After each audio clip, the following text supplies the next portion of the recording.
ప్రభుత్వంగా ఇచ్చిన 72,000 కోట్లు మా ఖాతాలో కలిపినరు. 11,000 కోట్లు కార్పొరేషన్ అప్పు మా ఖాతాలో కలిపినరు. అదేవిధంగా రాష్ట్ర ప్రభుత్వ ఖజానా మీద భారం లేని రాష్ట్ర ప్రభుత్వం గ్యారంటీ ఇవ్వనటువంటి అప్పులు మా ఖాతాలో 1,54,000 కోట్లు కలిపినరు. అన్ని తీసేస్తే బీఆర్ఎస్ హయాంలో కరోనా సహా ఉదయ్ సహా గ్రాంట్ రూపంలో రావాల్సింది కేంద్ర ప్రభుత్వం బలవంతంగా రిద్దిన అన్ని కలిపితే కూడా బీఆర్ఎస్ హయాంలో చేసిన అప్పు 4,17,000 కోట్లని మళ్ళీ మీ వైట్ పేపర్ ఆధారంగానే చెప్పాను.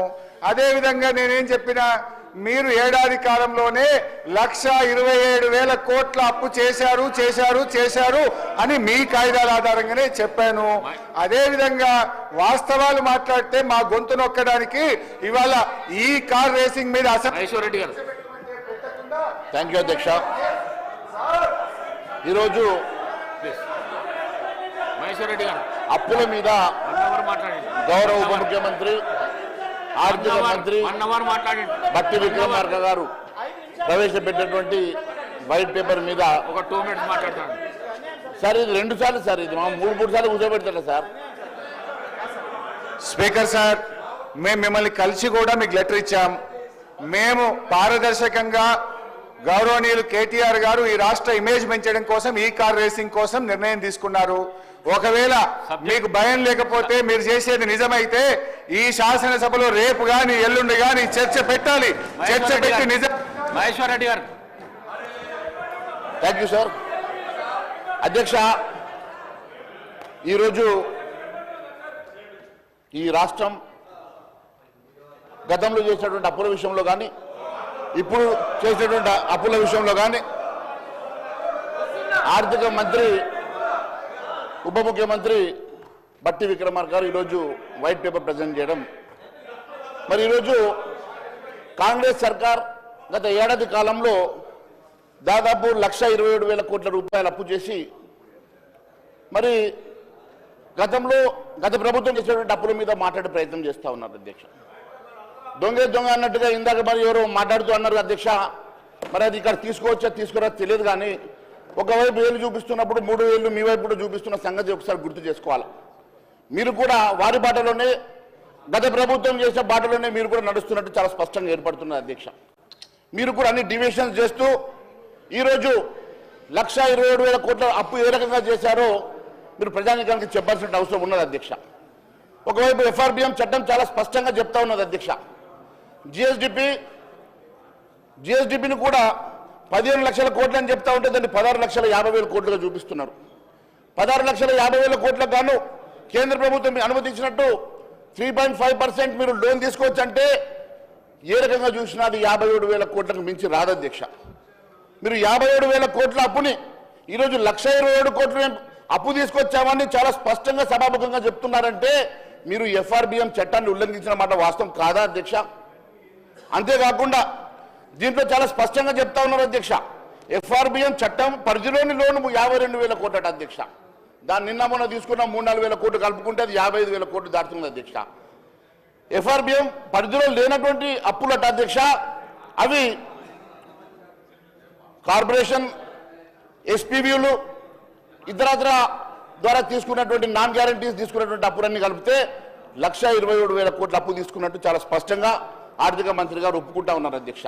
మరి ఈ రకంగా ఎఫ్ఆర్బిఎం చట్టాన్ని ఉల్లంఘించి గత ప్రభుత్వం చేసిన విధంగా మేము కూడా చేస్తాం, మేము కూడా అప్పులు తీసుకొస్తాం, ఇష్టానుసారంగా ఈ రాష్ట్రంలో అప్పుల కుప్పగా మారుస్తామని చెప్పి ఈ రాష్ట్ర ప్రభుత్వం తీసుకున్నటువంటి నిర్ణయాలు ప్రజా వ్యతిరేక నిర్ణయాలు కావాలని అడుగుతా ఉన్నాం అధ్యక్ష. అంతేకాదు అధ్యక్ష, ఈరోజు గత ప్రభుత్వం బ్రహ్మాండంగా మ్యానిపులేట్ చేసింది, గత ఆర్థిక మంత్రి గారు మ్యానిపులేట్ చేశారు, మరి మేము కూడా ఎందుకు మ్యానిపులేట్ చేయొద్దు అన్నట్టుగా మాట్లాడుతూ ఉన్నారు అధ్యక్ష. నేను ఒకటే అడుగుతా ఉన్నాను, అసలు విషయంలో కాకుండా మీరు చేసినటువంటి అప్పులు ఏ రకంగా తీరుస్తారు, అప్పుల భారాన్ని ఏ రకంగా తగ్గిస్తారో చెప్పకుండా గత ప్రభుత్వం అప్పులు చేసింది అని చెప్పి గత ప్రభుత్వం మీద మీరు నెట్టే ప్రయత్నం చేస్తూ ఉన్నారు కదా. మరి మీరు ఎందుకోసమని అప్పులు చేస్తూ ఉన్నారు, భావి తరాలకు ఎందుకు అప్పుల భారాన్ని ఈ రకంగా పెంచుతూ ఉన్నారో మీరు చెప్పాల్సిన అవసరం ఉన్నదని తెలియజేస్తా ఉన్నాను అధ్యక్ష. తెలంగాణ రాష్ట్రం మొత్తం ఇప్పటి వరకు వాళ్ళు తీసుకున్నటువంటి అప్పులు దాదాపుగా 7 లక్షల కోట్ల అప్పు తీసుకున్నట్టుగా మీరు చెప్తా ఉన్నారు. సరే వారు 4 లక్షలు అంటా ఉన్నారు, మీరు 7 లక్షలు అంటా ఉన్నారు. ఏ రకంగా మ్యానిపులేట్ చూపించినా లక్షల కోట్ల రూపాయలు ఈ రాష్ట్రంలో అప్పు జరిగింది కదా అధ్యక్ష.